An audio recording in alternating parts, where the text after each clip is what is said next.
in the last moment agreed to come and present this week as somebody had to back out. So we're super excited to have him come up here. We're going to go through the format here. I'm Eric Gifford, Andy Graham is back there with Big C, Beverly Dranko, Sean Como, Andy Lewis, Nick Green, and Elizabeth Walton. Everybody works really hard to bring you this great program every single week. Devin's going to do an 8-minute presentation, Q&A, we move to that.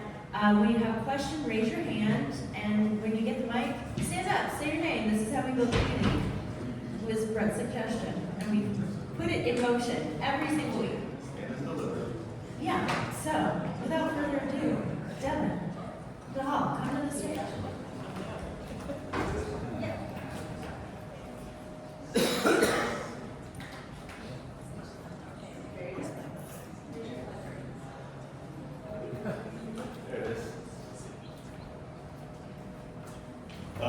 Good morning. Good morning.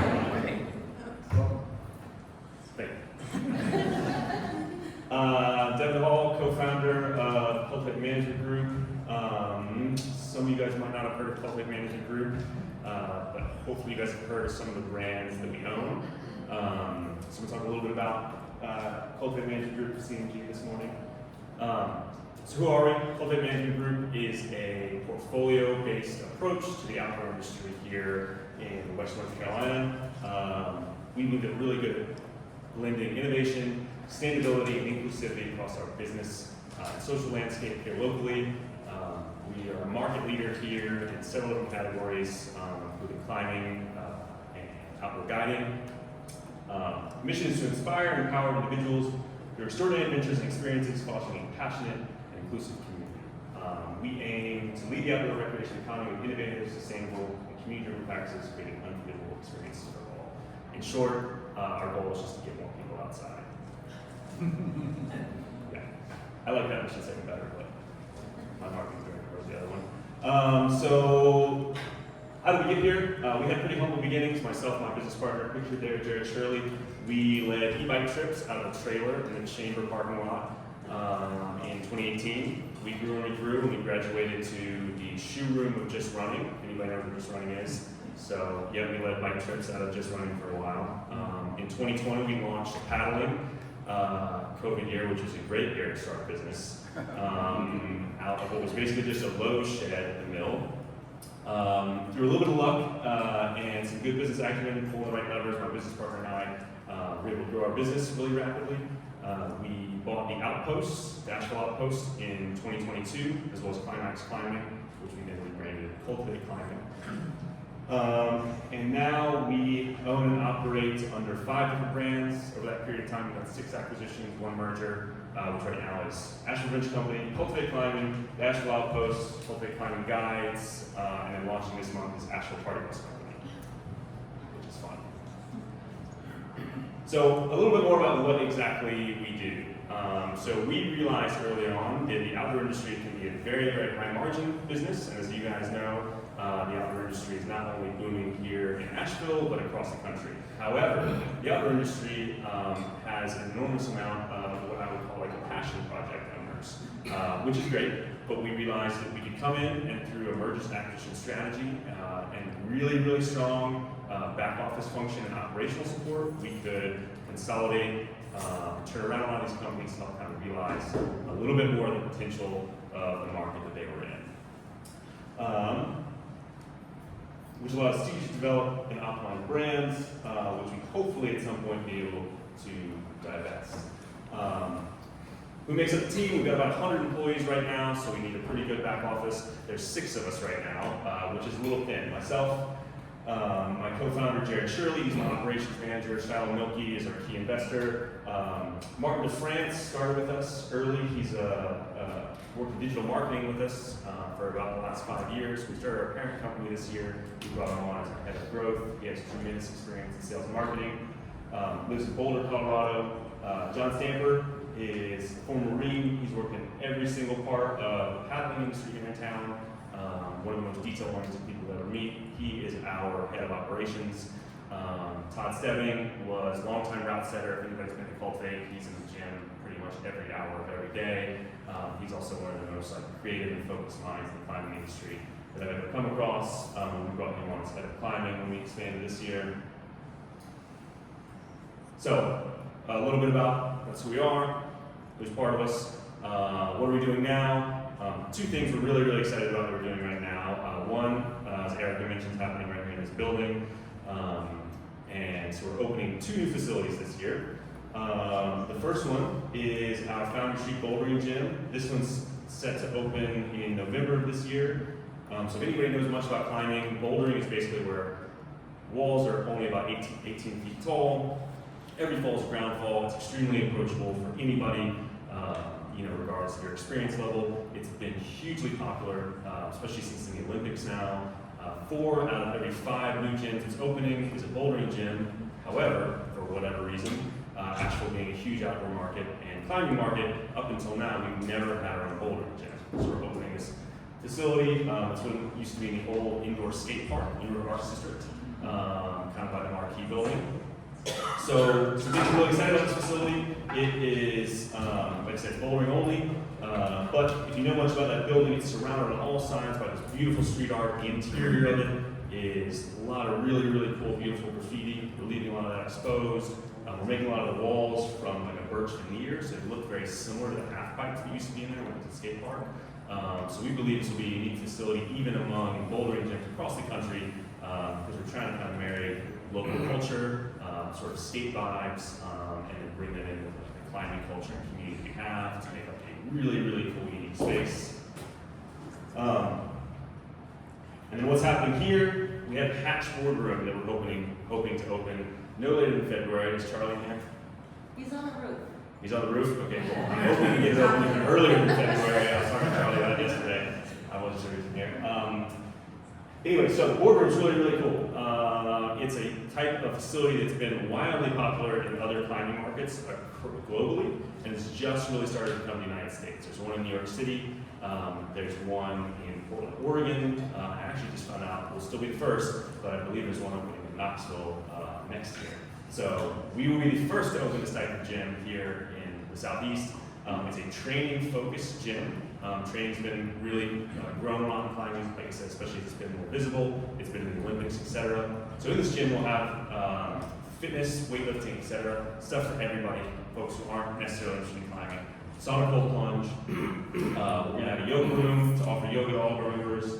And additionally, we're going to have something called systems boards. So this picture here is a systems board.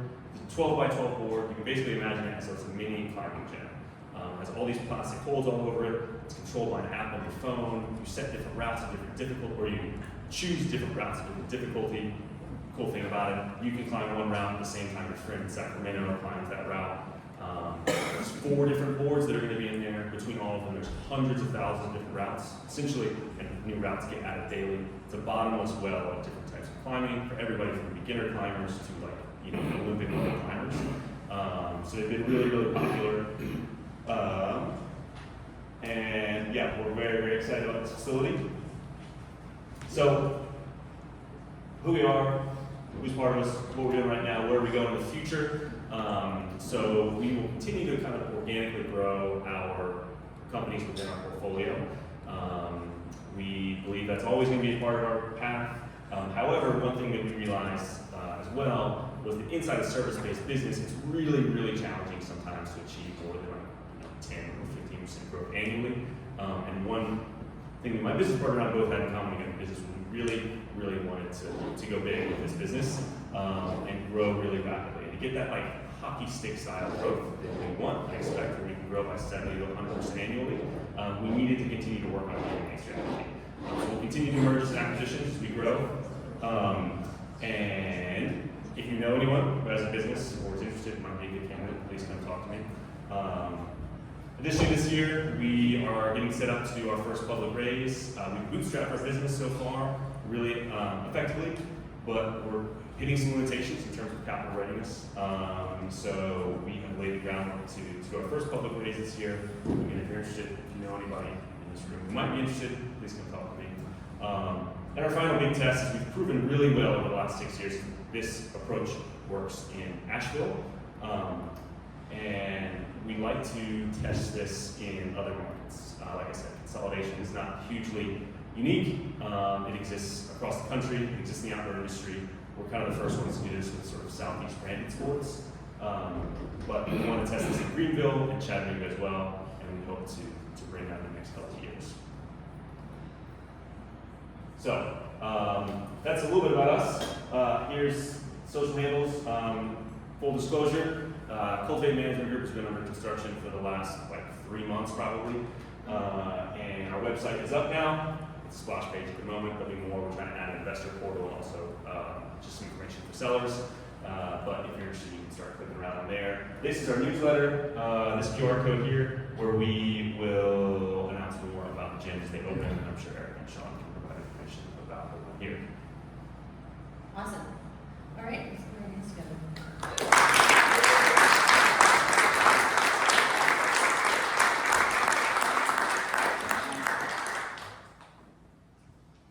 Good morning. Thank you for coming today. It's really interesting. My daughter is actually a member. She's on the Asheville High School climbing team. Thank you. And and so she loves this place. I can't wait to tell her more about this. My questions are just about local capacity. One, parking. Two, it's a thing, parking. And then the second question I have is, if you're a member of one, will you be a member of all? Like, will your, will your current location, if you're a member there, will it transfer to being able to come over here? Yeah, really good question. So first, yes, we're really excited. That's one membership will cover all the gyms. So one thing that we were trying to do was build kind of a gym and a net for, it's maybe a bad word, but something that would make a place for everyone, which like yoga, weightlifting, sonic cold plunge, climbing. And so if you're a member here, you can go to any of the gyms and vice versa. So we'll be at $90 a month. Half members will get a discount. But yes, it will translate to all of our gyms. We'll have over 25,000 square feet of climbing, all within about a 2-mile radius. Oh, parking. Second part of the question. There's parking here. There's a lot more parking at Foundy. And then our parking is kind of okay right now, the main location. Hey, thanks. Wondered about the different markets that you're looking to go into. You talked about Greenville and Chattanooga. Obviously, those are kind of close to us location-wise, but you have a person out in Denver. Maybe you could talk a little bit about the strategy of which markets you're trying to go into next and how that kind of spiders out from here. Yeah, another really good question. Like I said, I think that our approach so far has been marrying climbing with, like I said, some sort of Southeast brand of sports, paddling, tubing, kayaking, bikes. We do have, so Shiloh, our key investor lives in Boulder. We have 2 hires actually in Boulder right now. So we've certainly looked at Colorado's market. I think once you get off the East Coast, the regulatory environment gets a little bit more challenging.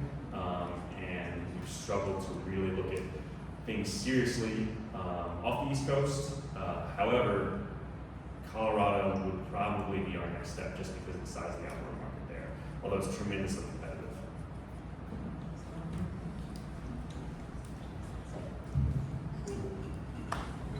Hi, my name is Peter.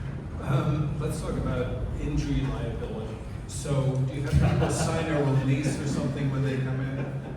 Yes. And then related to that, if they sign a release, does the state still hold you responsible if some equipment breaks down? Yes, everyone signs a release. Everybody here has stuff at work they hate to do, right? It takes up an enormous amount of their time that they don't feel like really moves the ball forward very much. Yeah. Insurance is hard. The amount of time we spend on insurance is an absolute headache. And just because we do have a lot of different parts of our business.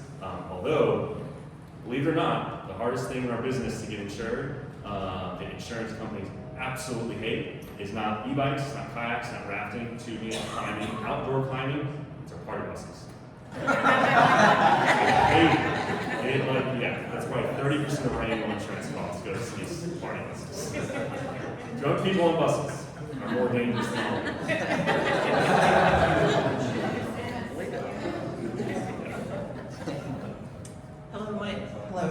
Hello, my name is Nina. I love seeing your pictures with all these young women enjoying themselves mightily. I do notice that your company leadership is all male, so I'm wondering how are you reaching out to and marketing to a demographic that isn't necessarily represented in your company leadership? That's a really good question. We've had a lot of conversations about that recently, just candidly. Yeah, I mean, it's hard not to look at the 6 members of our team and notice that they're all male and white, which is true broadly of the outdoor industry. We're very inspired to try and change that. You know, so we do, outside of the 6 that are hired on our parent company, have a lot of you know, women that work in leadership in and around our companies, in our brands, and our portfolios. But that does not mean that we don't need to try harder to bring them into our parent company. Folks who are generally underrepresented in the outdoor industry. And you know, I think that what we hope to do is try and make an impact on the spaces where we operate. So we're starting a partnership with the CCC. It's a local nonprofit. So when we open these new gyms, all of our members will become CCC members. We'll donate a portion of every membership to the CCC. In turn, they open a scholarship, which is supposed to help underrepresented and disenfranchised people come to our gym and get outside, which we believe kind of assists the access problem. And we are really motivated to try and bring female and people of color into our parent company. But thank you for that question. Can you explain CCC? Sorry. Yes, CCC is the Carolina Climbers Coalition. They're the big nonprofit that assists with mostly conservation right now. And then when we set up the scholarship fund, they're going to administer that to help anyone who's underrepresented in the climbing and outdoor industry generally access our gyms and other climbing. Yeah. Hey, I'm Jay. Thanks for the presentation. Really interesting business. Must be a lot of fun.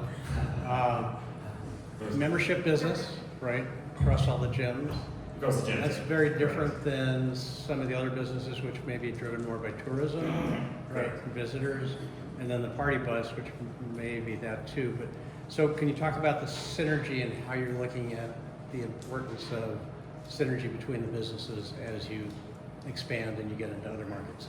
Yeah, yeah, that's really good. So that's one thing that really helped us with, you know, like if you look at some of these other companies that, there we go. So a couple other companies that in the outdoor industry that have worked on a consolidation portfolio-based approach, PowerCorp, Overlap, Phoenix, Vail Mountain, a lot of them will consolidate just around one, what I call service line. So you know, like Overlap is all apparel, PowerCorp is a lot, and Vail Mountain are like snow sports. So that's great because you have sort of one product that you know really well and you know a lot of them. However, you have a really sort of like bell curve business cycle. And so by moving, especially in the indoor climbing industry, we help to balance that out. Our membership model, as well as having something indoors and outdoors. So we work with tourism and locals, membership, and also one-time purchases. And then we have, the weather's really nice outside. People want to get outside with a guide service. When it's rainy and crappy outside, people want to go inside the gym. So we've created a business model where we're sort of always in a boom season. And we have a really wide market that makes us pretty secure against bad weather, which can just really hurt a lot of people in this town and fluctuations in tourism and some of the other vulnerabilities that exist in this market.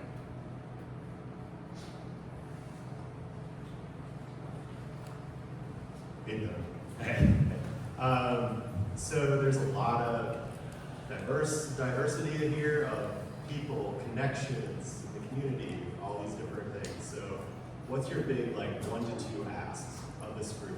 You obviously have a lot of pieces in place running, but what are the gaps right now and what are you looking for with your business in order to move forward? Yeah, I think it's 2. Right now we need a better pipeline, I think, into new opportunities for mergers and acquisitions. A lot of it has just been word of mouth, like outreach from me. They'll come and they'll go. So we could definitely use a better pipeline for interested companies that we can bring into our portfolio, some support there. Additionally, as we start working towards a raise, we need a little assistance with just capital. We've been pretty much bank funded our whole journey so far, and as we keep growing, that's really, money out of banks has slowed down a lot, and so access to capital is the other big one.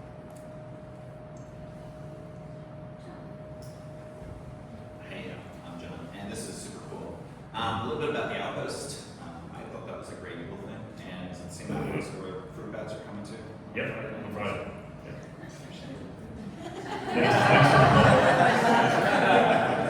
Yeah, fruit bats on Friday. We partner with Russ and the Great Eagle. So, as we grow and expand, it's been important to us to not really get out and do much that we don't feel like we're experts in.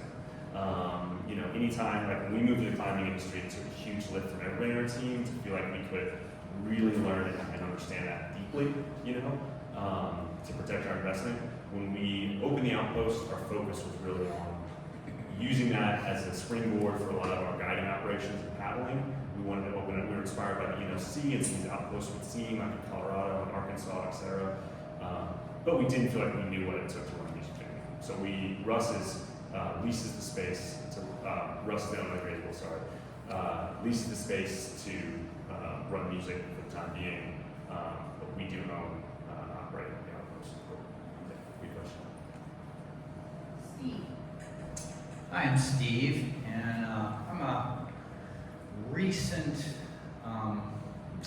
joiner of fitness and outdoor stuff in a sense.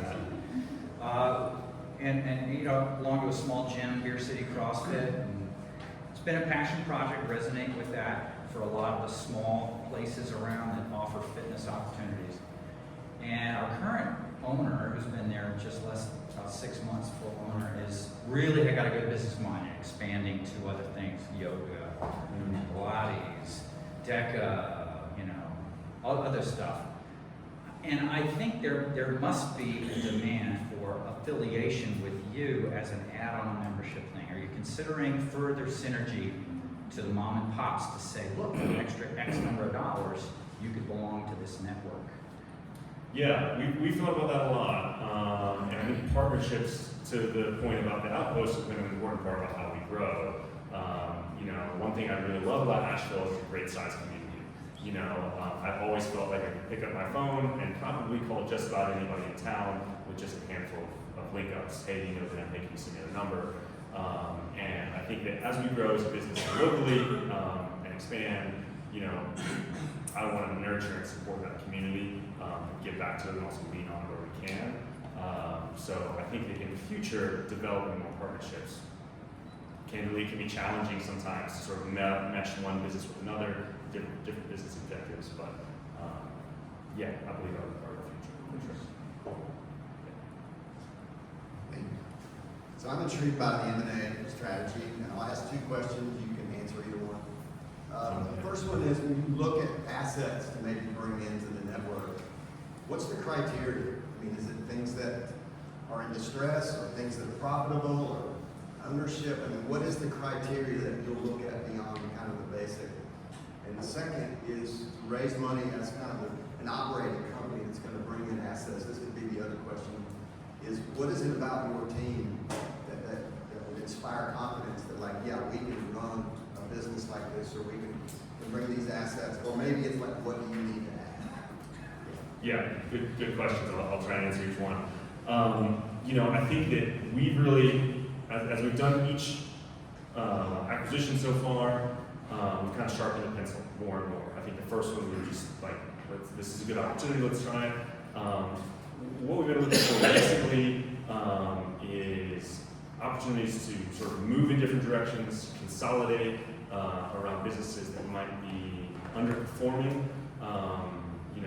Would be the first thing that we look at. Maybe they earn a lot, but aren't able to retain a lot of that because of some simple things. I'd say, about our team, we're really sales and marketing heavy. So a lot of what we're looking at is there a big sales and marketing opportunity with this? In other words, can we take this brand? Are there some advertising opportunities that we could do? Like little things, they're just really not pulling together. Honestly, a lot of folks who are, have a passion project, sales and marketing is a big hurdle for them in terms of what they're really ready to put forward into their brand, what they're ready to spend to help grow their business. And so really Martin on full time has given us a lot of that. And then, is there a readiness and willingness to sell? In other words, does this cash flow? Are we a motivated seller, or are we just somebody who kind of wants a number? So I think we treat each uniquely across a variety of categories. To your question about, it just went out of my mind. Your team. The team, yeah. Like I said, we are a very sales and marketing oriented team. I think that we collectively cover a lot here. We have my partner Jared Shirley is outstanding in operations, and so one of my favorite things about working with him is our workflow. Everybody talks about, okay, you got to work in the business or on the business. Every business owner has this problem where they get stuck working in the business and they work on the business. I have an outstanding business partner, and he works in the business every single day. Every single day I work on the business. And so that makes it so we kind of have two eyes. Martin is one of the best, most outstanding sales and marketing guys that I've ever met. He's worked at an agency and came over for us full time. It's hard for me to understate how important he's been to our growth over the last 5 years. Almost every lever we've pulled, he's been part of it. And these other two, John Stamper and Todd, have a combined 20 plus years specifically in the industry. So like I said, it's really important for us to feel like we have deep industry knowledge to be able to leverage the operation side. So I really couldn't imagine a better six. The missing piece obviously up here, is finance. We were looking to hire a CFO. We've been working on a project to try and hire a CFO to bring that on. Because right now we are extremely growth, sales and marketing oriented, but as you all know, sort of another side of the business, you can grow that top line, and then you really need to come behind that and make sure you're building that how much you take home. And a lot of that is through finance help. And we hope that bringing on a CFO next year will really be the missing piece on this team. Thank you. Yeah. I had Devin, a great presentation. So I'm a member of Hatch and I'm a member of Cultivate, so I'm stoked about this completely. But yeah, I was gonna ask you about I think you mentioned some of them, like where the funding for operations comes through, is it memberships or I know you also help here at Cultivate and so on. And then the second part of that too, I know you mentioned about capital building.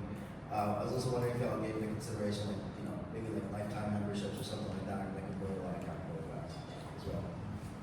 We did think about that actually. That a couple months ago, that was sort of in our plan for opening, was offering a select amount of just lifetime memberships to help open this new gym. That might be something in the future. Right now that's on the plan. We were able to fully fund the gym without needing to do that. However, projects don't always go on time. Projects don't always go on budget. So that was sort of my back of the pocket option. Were you asking about sort of how much we're earning from membership versus other things? Yeah, I guess I think you mentioned some of the outgoing expenses, insurance and maintenance and all that other stuff. I was just gonna see where the money came from and where does it go, because I know there's a lot of expansion going on too. Yeah, it's been challenging. I said we're gonna be at 90 a month. That's an increase from 75 to 90, so we're doing a pretty big rate increase. Both of these are really helping each other.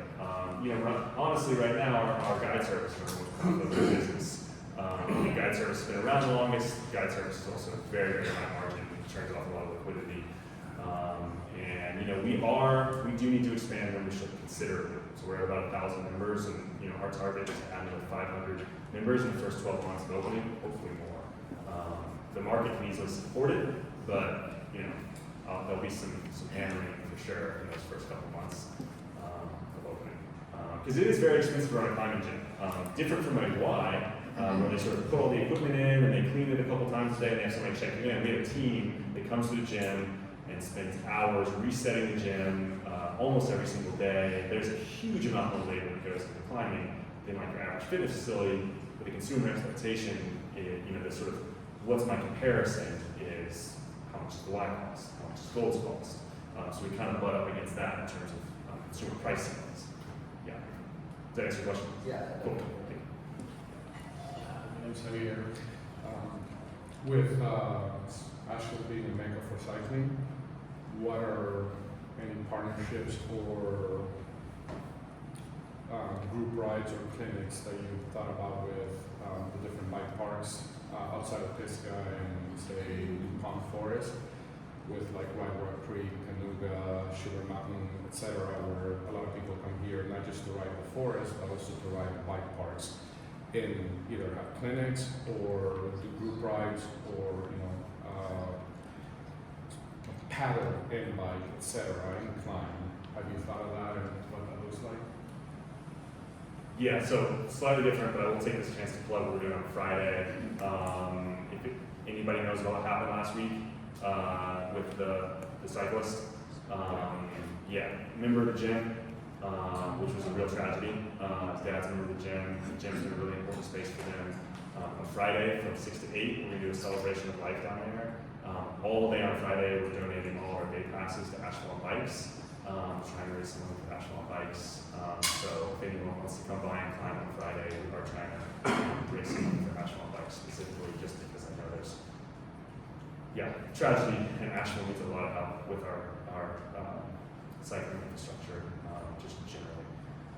So in terms of what we're doing with the guide service, I don't have a lot. That we are really been offering the guide service, mountain bike from an insurance, and just we're going to put Dale from Cleveland on a mountain bike and send them out. It's always really scared me. And his business model is terrifying. And so I would like to continue to support the bike community, mostly probably through nonprofit like Asheville Bikes. But the mountain biking is not something we've been very involved with so far. It's mostly been tourism, kind of tours of bikes and some city biking and stuff like that.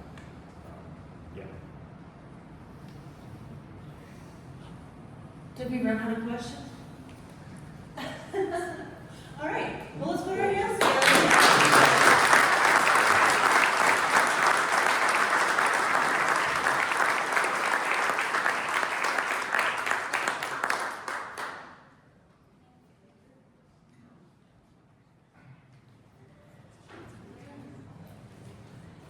Yeah, so I don't know about you guys, but I'm super excited for this partnership, and I'm so excited to have them as neighbors.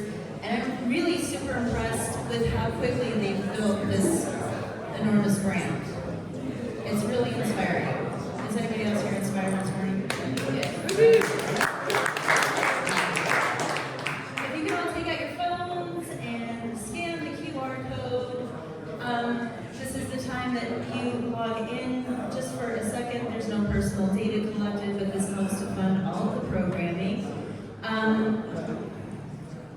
Okay, there we go. And with that, I don't know if you noticed, if anybody wasn't here that day, but we now have Mountain BizWorks as a new neighbor here. So they have a satellite office. So you'll be seeing more of them here, and we're really excited to have their presence in the building. They are one of the funding resources in our community for startups. And there'll be big news coming up with Venture Asheville. They're launching something new, but there'll be funding available through them too. Big thanks to Charlie and Troy Ball, Inside Edge Consulting, SCORE, the Hatch Foundation, ERC Broadband, Annie with eXp Realty, Biz Radio, Venture Asheville, Colton Crew Financial, Hatchworks, WNC Business, Mountain BizWorks, Big C, Dynamite Coffee Roasting, Western Carolina University, and Coffee Curious. Shout out to Tony. And Sarah dropped off some sororities this morning, so that's kind of nice in the middle of our rainy summer. If you have a mug, do not take it into co-working, do not take it to your car, put it in the mug library, we'll wash it and have it here for you next week. And coming up next week, I gotta hit refresh, hold on. 1 second. because next week we actually have somebody coming from the National Speakers Association, and they are going to be,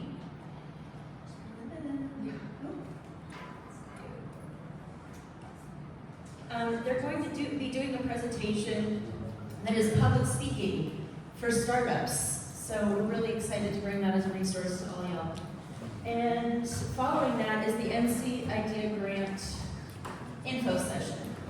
So that's all happening next week. There we go.